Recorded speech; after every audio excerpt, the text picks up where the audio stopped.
मुहावरे और बताइए। गूंगे का गुड़, गूंगे का गुड़। हाँ, खाने वाला गुड़। गूंगे का गुड़। भाषा क्या है? एक प्रवाह है, एक विस्तार है। अपने सोचने की क्षमता को विस्तृत कीजिए, भाषा समझ में आ जाएगी। क्या बोल रहे हैं? गूंगा, गूंगे का गुड़। अब किसी गूंगे को गुड़ दे दीजिएगा, क्या होगा? सोचिए। खा लिया, मीठा लगा, खूब अच्छा लगा, लेकिन अब वो बता पाएगा? कितना संकट है। इसका अर्थ लिखना हो तो क्या लिखेंगे? गूंगे का गुड़। 4 ऑप्शन देगा, ऑप्शन में तो पकड़ में आ जाएगा। जैसे इसका ऑप्शन, ऐसा एहसास जो कहा न जा सके, ऐसा एहसास जो कहा ना सके, यह है गूंगे का गुड़। ठीक है ना? घोड़ा बेचकर सोना। पुराने ज़माने में क्या होता था ना कि मान लिया आपने घोड़ा खरीद लिया, तो एक समय के बाद वो घोड़ा को खिलाना भी तो बहुत बड़ा संकट है, और घोड़ा किसी काम का रहा नहीं फिर एक समय के बाद, तो उस घोड़े को बेच देना भी चुनौती होती थी। तो बल्क में घोड़े होते थे, तो उन घोड़ों के लिए आपने बेच दिया, तो माल लेके आए उधर से, तो आदमी क्या होता ना कि एकदम निश्चिंत हो गया कि अब कोई टेंशन नहीं कि घोड़ा को खिलाने के लिए टाइम से उठना है, ये करना था। तो वो एक निश्चिंतता का भाव होता है। तो घोड़ा बेच के सोना मतलब क्या हुआ? निश्चिंत, बेखबर होकर सोना। हुक्का पानी बंद करना, बंद कर देना। ठीक है। बहिष्कार, बहिष्कार करना, सामाजिक बहिष्कार। हुक्का पानी बंद करना, सामाजिक बहिष्कार करना। ये ज़्यादातर आजकल देखा जाता है, जो सामाजिक पंचायतें होती हैं या उसमें जो वो लोग करता है, हाँ, वो शादी कर लेने पर, इसमें एकमात्र सबसे बड़ा कारण आजकल चल रहा है। बाकी वो कुछ भी कर लेता, पी के आ जाए कोई दिक्कत नहीं, नशा तो रोज़ कर ही रहा है। जैसे हम लोग एक बार क्या हुआ कि एक सर्वे का काम कर रहे थे, हरियाणा के 31 गाँवों में हमने, जो ओपिनियन पोल का सर्वे होता है ना, उस तरह का किसके पक्ष में झुकाव है, इस तरह का एक हम लोग का असाइनमेंट था, तो कर रहे थे। तो 15 दिन में 31 गांव का दौरा था, रोज़ 2 गांव 3 गांव हम लोग जाते थे।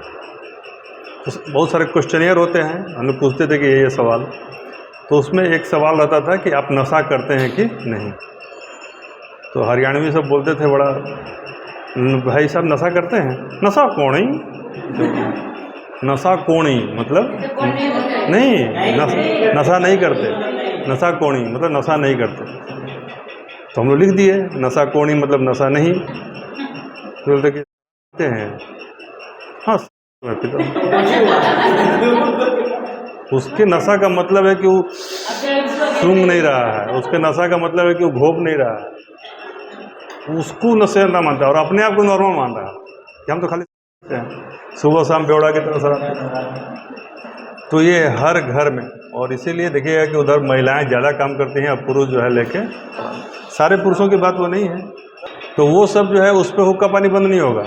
शादी यदि हो जाएगा गलत सही जो कहिए बिना मर्जी का, तो इसीलिए जात बाहर वाला में देखिएगा कि तुरंत यदि आप अपना बच्चा को कुछ दाएँ बाएँ किए, तुरंत ही पूरा सब हाँ ठीक किया निकल गया, फिर अपना घर गया, आप खाली बैठे हुए हैं, बच्चे आपके घर से बाहर चले गए। तो इन चीज़ों पे बहुत ही सोच समझकर जो पढ़े लिखे लोग होते हैं अच्छा डिसीजन लेते हैं। बाकी लोग क्या करते हैं? हुक्का पानी बंद करते हैं। चलिए, तो क्या क्या हो गया हम लोग का? संधि समाप्त हो गया, समास समाप्त हो गया, इधर का पूरा समाप्त हो गया। ठीक है। उपसर्ग प्रत्यय में कुछ है, उपसर्ग शब्द के आगे लगता है और अर्थ को बदल देता है। ठीक है। जैसे हार एक वर्ड है, उसमें कई उपसर्ग लग सकते हैं, ऐसे हार। तो हार का अर्थ क्या है?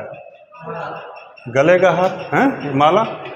लेकिन इसे प्र लगा दिए तो मले छिना, माला टूट के फेंका जाएगा प्रहार करने पर। एक प्र लगा है, ठीक है। और प्रतिहार भी लगा दीजिए, चलिए दूसरा ही प्रजाति बन जाएगा, हैं। और क्या लगा सकते हैं? आ लगा दीजिए, और नीरा लगा दिए तो बिना भोजन के हो जाएगा।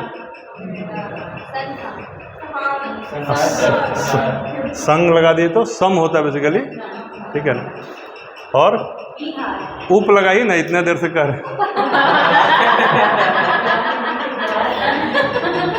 उपहार, ठीक है ना। तो इस तरह से क्या हुआ, ऐसा शब्द जो शब्द के आगे लगे और उसके अर्थ को बदल दे, ठीक है ना।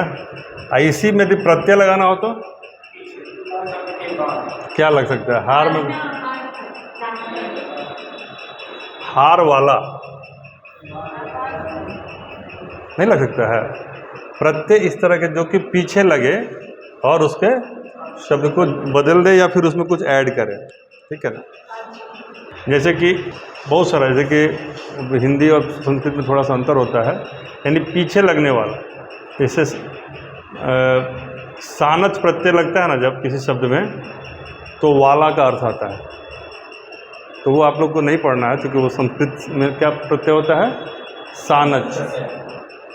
जैसे किसी चीज़ का गुण यदि, जैसे मान लीजिए बुराई है या अच्छाई है, तो अच्छा में आपने उसमें नीनी प्रत्यय लगता है। तब जैसे शील का आहरण होता है, प्रत्यय क्या है, खोजिएगा तो नीनी, और नीनी से ही अंत में ई बच जाता है। नीनी में अंत में क्या बच जाता है, ई बच जाता है। तो आपको बेसिकली यही जानना है कि पीछे वाला जो है वह प्रत्यय है और आगे जो लगता है वह उपसर्ग है।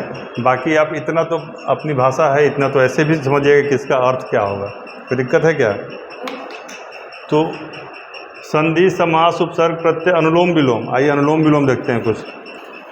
भौरा का पर्यायवाची बताइए तब तक। मधुमक्खी, भौरा का भ्रमर, भ्रमर, अलिक, अलिक या कई बार अली भी लिख देते हैं बेसिकली। अली मतलब भी भौरा होता है। 2 ही 3 जानिए, ठीक है। हवा का तो जानते होंगे ना, समीर, हवा का झोंका, नहीं उसको तो याद रहेगा। पक्षी का होता, पक्षी का, मित्र का, ठीक है। कपड़ा का, वसन, हाँ ठीक है। चलिए अब उल्टा बताइएगा, अब जो पूछेंगे उसका उल्टा बताइएगा। प्रत्यय का कुछ उदाहरण पूछ देते हैं, उसके बाद आगे अनुलोम विलोम पूछेंगे। जैसे आन लगा के कोई बताइए शब्द जिसमें अंत में आन लगा हो। आन है, ठीक है, चल जाए। जैसे सम्मान, ठीक है ना। जैसे उवा, उवा लगा हो, उवा लगा हो, उवा, उवा, उवा लगाओ जिसमें, दुलरुआ, दुलरुआ, हाँ, पहरुआ, जिस, हाँ। और जैसे ईया जिसमें लगाओ, ईया, ऐसा वर्ड, बुढ़िया, ठीक है। खटिया, ठीक है ना। जैसे अंत में गर लगा हो, गर, आलू लगाओ अंत में, आलू, हाँ, कृपालु, श्रद्धालु। अंत में अड़ी लगा हो, हाँ, लकड़ी, ठीक है ना। किस तरह का रहता है। चलिए अब उल्टा वाला बताइए। जैसे अवनति का उल्टा क्या होगा, अंतरंग का, अंतरंग, अंतरंग का तरंग हो जाएगा। बहिरंग, अंतरंग का बहिरंग। अवनी, अवनी मतलब धरती, अवनी मतलब, अवनी आसमान तो होगा लेकिन अवनी के संदर्भ में अंबर हो जाएगा। अवनी, अंबर, अवनी नीचे, अंबर ऊपर, ठीक है। जैसे अनुरक्ति, विरक्ति, अगम, सुगम, वेरी गुड। अंतर, अंतर, ठीक बोल रही है, सेंस सही है। अंतर मतलब रुक रुक के, निरंतर मतलब लगातार।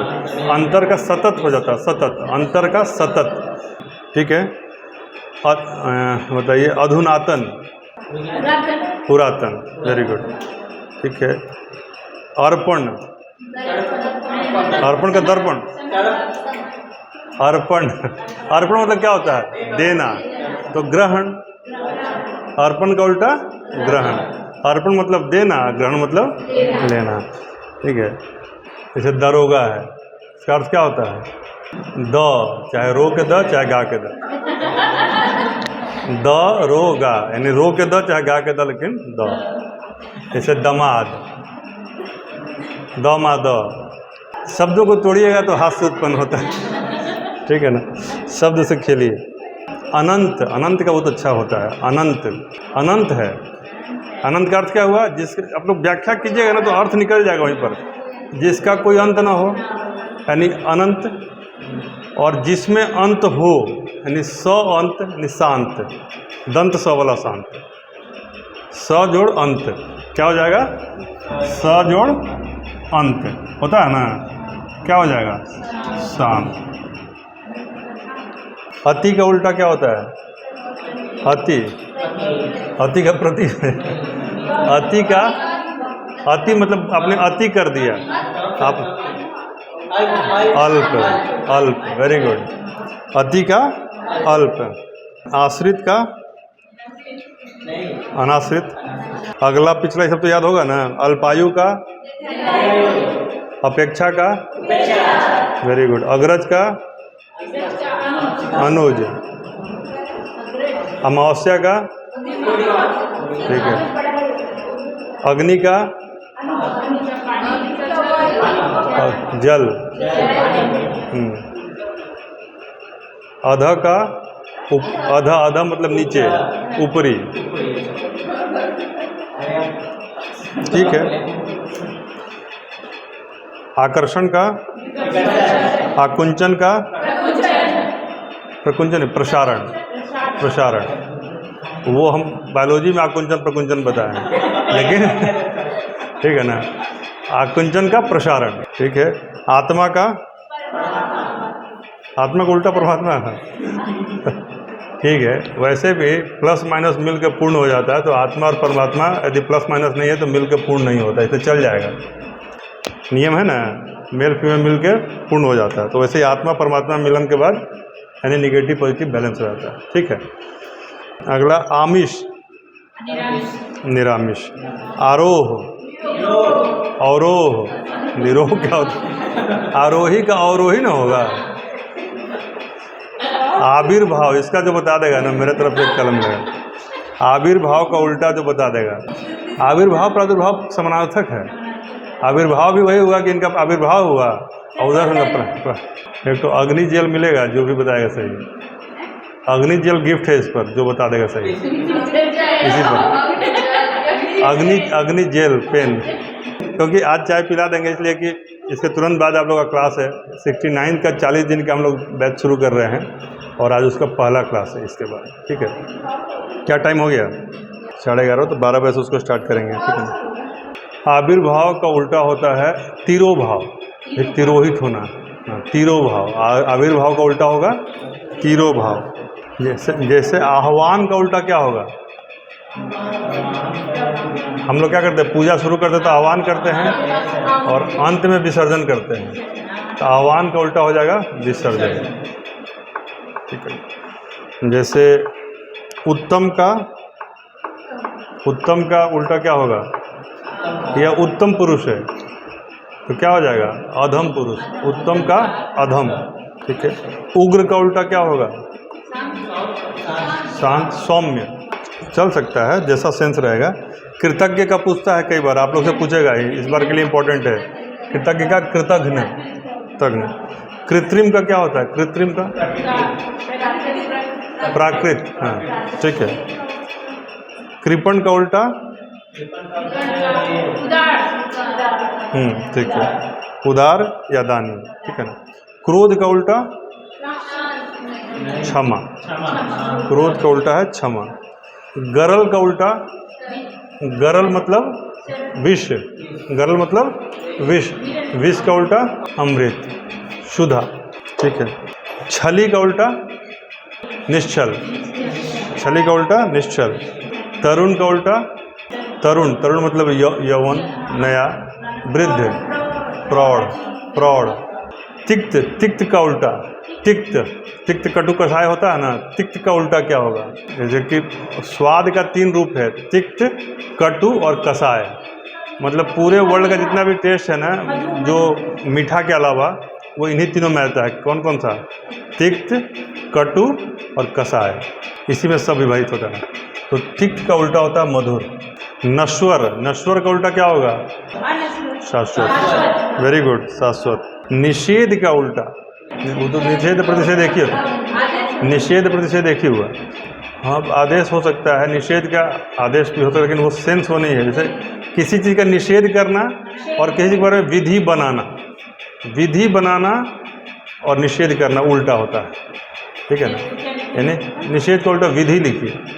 प्रतीचि प्राची तो है ये, देखिए प्राचीन का अर्वाचीन, अर्वाचीन या नवीन, अर्वाचीन ज़्यादा स्पष्ट है। प्राचीन का अर्वाचीन। बद्ध का, बद्ध है यानी बंधा हुआ, अर्वाचीन, अर्वाचीन, हाँ हो सकता है, अर्वाचीन, प्राचीन का अर्वाचीन। बद्ध का मुक्त, मुक्त। मर्त्य का मर्त्य, वेरी गुड, अमर्त्य। भूलोक का उल्टा क्या होगा? भूलोक मतलब पृथ्वी, इसका उल्टा क्या होगा? हम लिखते हैं ऐसे, द्यूलोक होता है, द्यू, द्यूलोक, ठीक है। वही अंतरिक्ष आसमान, तो द्यू जो हम लोग हिस्ट्री पढ़ते तो नहीं पढ़े थे, अंतरिक्ष स्थानीय देवता, देव स्थानीय देवता, उसी का है। यथार्थ का उल्टा, यथार्थ का उल्टा कल्पित, कल्पित। मनुज का उल्टा मनुज, मनुज का उल्टा अनुज, मनुज का उल्टा दनुज, मनुज का उल्टा दनुज। देखिए हम 50 वर्ड में से एक वर्ड लिखवा रहे हैं, अभी जितना लिखवा रहे हैं ना 50 वर्ड में से एक वर्ड, जैसे कि 20 तो छोड़ रहे हैं तो एक तो लिखवा रहे हैं गेस करने के हिसाब से। और लिख लीजिए वक्र, वक्र का उल्टा होता है रीजू, रीजू।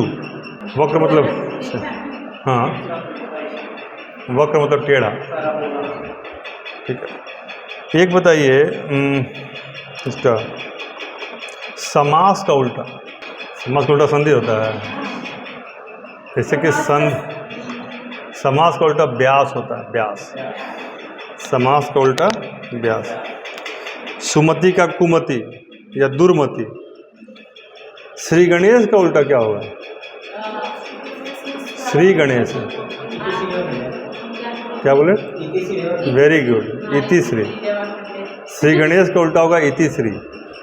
कैसे बोल दिया तुम? इसी से तू कह एयर ले लेता नहीं। चलिए, क्षणिक का उल्टा फिर शाश्वत, क्षणिक का उल्टा शाश्वत, ठीक है। कुछ शब्द ऐसे होते हैं ना जिनके विलोम शब्द एक से ज़्यादा होते हैं, इसलिए संकट में नहीं पड़ना कि इसका विलोम हम तो ये पढ़े थे और ये, जैसे कि मुक, मुक मतलब गूंगा, तो उसका वाचाल भी होता है और मुखर भी होता है, वाचाल भी होगा और मुखर भी होगा। जैसे सरल का उल्टा, ये जो वक्र है ना, वक्र का उल्टा में रिजु मत लिखिए, सरल ही लिख लीजिए, ज़्यादा अच्छा रहेगा, क्योंकि रिजु भी वक्र जैसा ही हो जाता है। वक्र का उल्टा लिखिए सरल, ठीक है ना। जैसे सरल का उल्टा क्या हो जाएगा? कुटिल, जटिल, कठिन और वक्र, सब हो सकता है। वैसे ही सभ्य का उल्टा क्या हो सकता है? असभ्य और बर्बर भी हो सकता है। सभ्य का उल्टा असभ्य भी हो सकता है और बर्बर भी हो सकता है। लौकिक अलौकिक हो सकता है, और क्या हो सकता है? लौकिक का अलौकिक, नैसर्गिक भी हो सकता है, पारलौकिक भी हो सकता है, इस सब तरह का। जैसे कि पक्ष है तो पक्ष का विपक्ष भी हो सकता है और प्रतिपक्ष भी हो सकता है, ठीक है। इस तरीके से पक्ष और प्रतिपक्ष एक होता है। जैसे सुकर्म का उल्टा कुकर्म, और ये बोले दुष्कर्म, दोनों सही है। जैसे बंधन का उल्टा मोक्ष और मुक्ति, दोनों सही है। हित का उल्टा अहित या अनहित, जो भी, दोनों सही है। स्वार्थ का उल्टा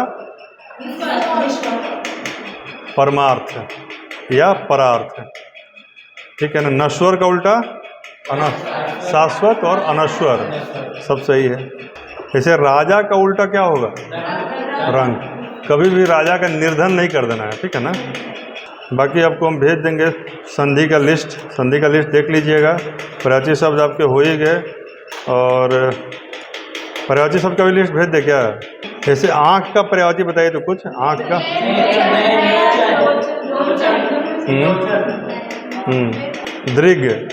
दृग, दृष्टि, ठीक है ना।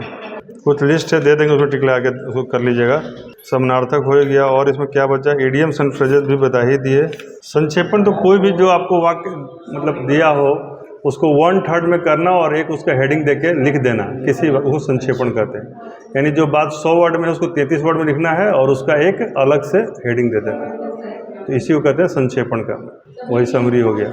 और निबंध जो है वह किसी भी चीज़ में एक भूमिका, एक पूर्व पक्ष, एक अपर पक्ष और उपसंहार, ये 4 चीज़ें होती हैं। निबंध का एक भूमिका होता है, उसके बाद उसमें प्रो और कॉन्स पर पैराग्राफ चलते हैं, और लास्ट में सजेशन के साथ उपसंहार होता है।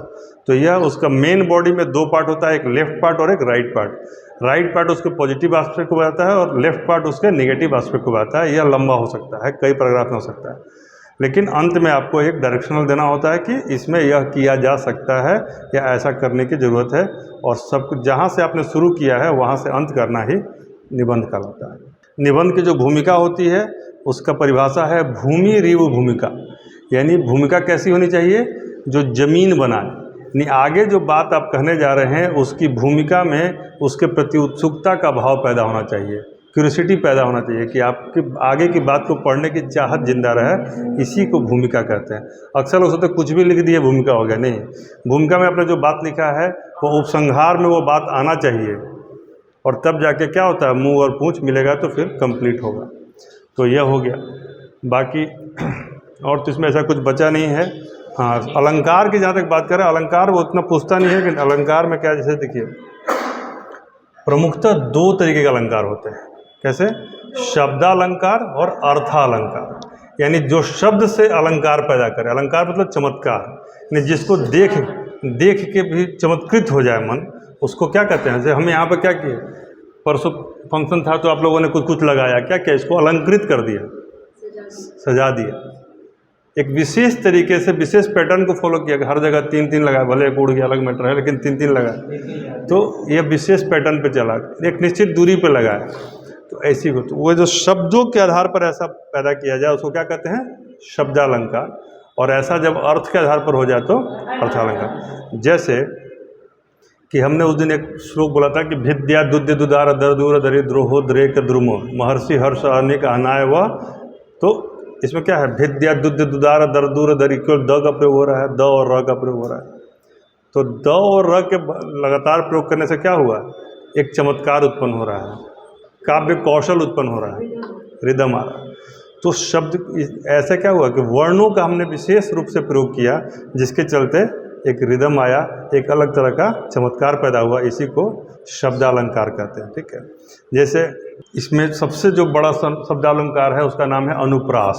ठीक है, अनुप्रास कैसा अलंकार है, शब्द से चमत्कार पैदा होता है। ठीक है, लेकिन जैसे मान लिया हमने कहा कि एक ही वाक्य में एक जैसे 2 शब्द का प्रयोग कर लिया और उसका अर्थ अलग अलग आ रहा है, नहीं, ये भी शब्दालंकार है। 2 शब्द जुड़वां शब्द, जैसे कई बार देखिएगा जुड़वां शब्द आ जाते हैं, जैसे कि एक जैसा शब्द एक ही वाक्य में 2 बार आ जाए तो कैसा लगेगा, जैसे जुड़वां भाई है, तो उसको कहेंगे यमक अलंकार। ठीक है, यदि आपने कोई ऐसा कविता लिखा जिसे बार बार आप बोल रहे हैं कि मैं जाते जाते रोते रोते खाते खाते, तो ये क्या हुआ, अनुप्रास अलंकार है।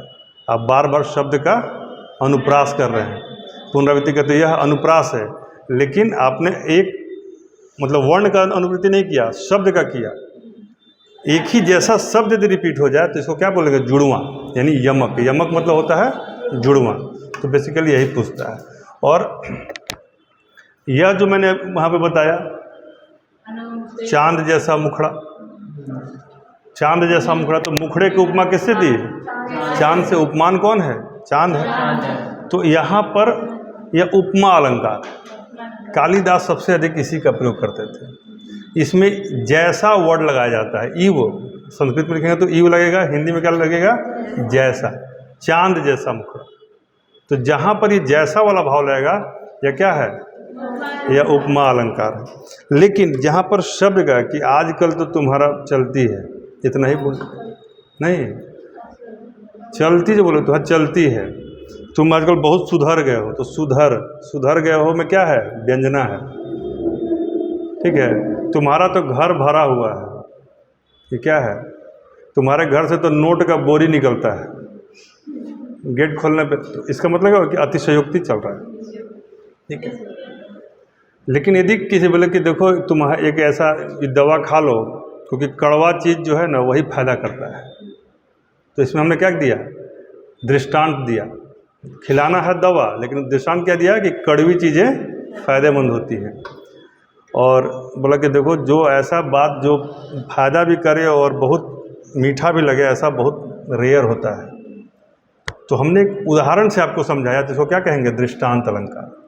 अतिशयोक्ति क्या होगा, जहाँ पर कोई बात बोलेंगे और वहाँ पर खूब बढ़ा चढ़ा के बोले, अतिशयोक्ति अलंकार। अतिशयोक्ति, हाँ शेष बता रहे हैं। तो अतिशयोक्ति में यह अर्थालंकार है, इसमें शब्द की प्रधानता नहीं है, किसकी प्रधानता है, अर्थ की। अब कोई आदमी जो है आपसे झूठ बोल रहा है और होली का दिन है, जाके बोरिंग चला के नहा के चला आया, बोरिंग से अपना बोरिंग है थोड़ा सा नहाया चला आया, और आने के बाद बोला कि ना वहीं पे 2 लोटा डाल लिए थे उसके नल पर, और तुमको मतलब बोल रहा है कि भाई आपको झूठ बोल रहा है कि हम बोरिंग से नहा के आए। तो आप बोलिएगा हाँ तुम तो बोरिंग से कहाँ नहा के आए हो, तुम्हारा तो सब बाल में अभी रंग लगा हुआ है। इसका मतलब आप समझ गए कि बोरिंग से नहा के आए, रंग नहीं लगा है। आपने क्या कहा, तुम्हारा बाल में तो अभी रंग लगाए हुआ है, तुम नहाए कहाँ हो। तो तुम नहाए कहाँ हो, ये जो क्या है, व्यंग है। तो व्यंग जो है वो शब्द की तीसरी शक्ति होती है। शब्द की कितनी शक्तियाँ होती हैं, 3।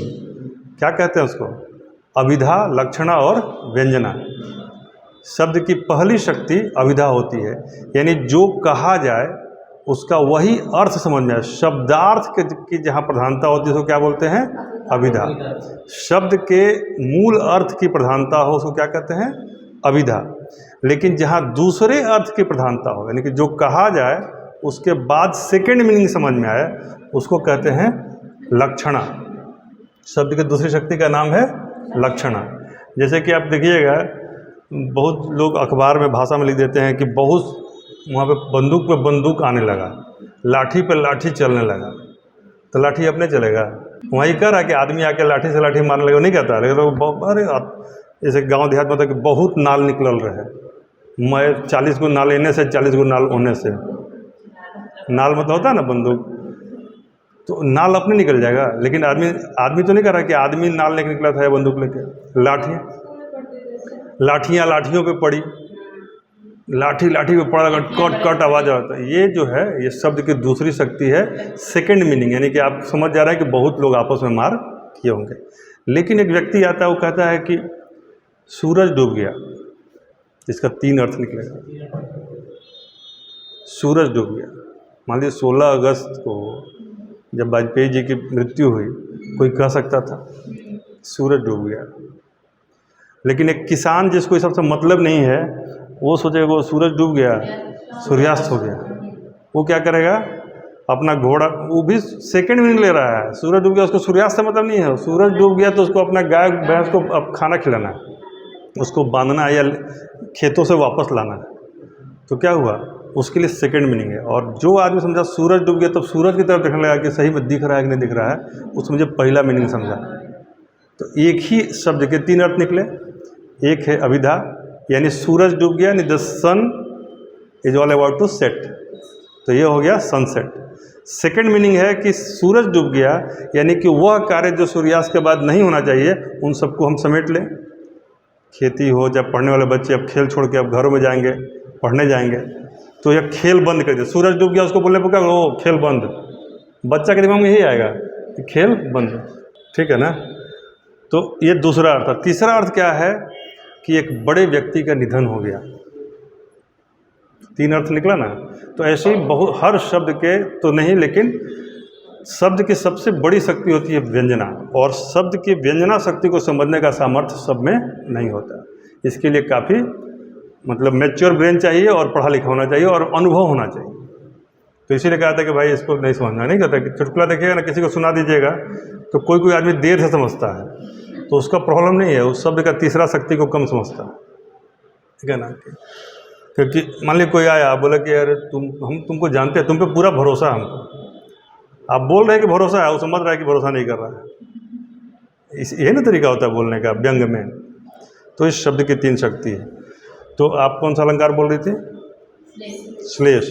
देखिए, श्लिष्यन्ते शब्द यश श्लेष, यहाँ जहाँ पर चिपक जाए, चिपकने का अर्थ का बोध है, उसको श्लेष समास कहते हैं। जैसे शब्द में, वाक्य में 2-2 अर्थ आपस में से गोंद से लिपट जाता है ना, वैसा लिपटा हो। जैसे एक वाक्य से 2 अर्थ निकले, तब क्या होगा? श्लेष अलंकार होगा। ये भी अर्थालंकार है, ये शब्दालंकार नहीं है, लेकिन निकलता शब्द से ही है। जैसे एक आदमी के घर में गरीबी थी और एक राजा अमीर था, तो राजा के पास वो व्यक्ति जाता है तो वह उसको उलाहना देता है और उसमें एक बात कहता है कि देखिए हमारे घर में भी जो है ना बहुत बड़ा बड़ा स्टोरेज है, जैसे आपके घर में, हमारे घर में स्टोरेज, और हमारे घर में भी चूहे घूमते रहते। उसका सेंस है चूहा घूमना, क्योंकि बड़ा बड़ा छेद किए हुए हैं, उसको क्या कहते हैं, लेकिन ऐसा वर्ड प्रयोग कर रहा है कि एक ही शब्द से 2 अर्थ निकल रहा है।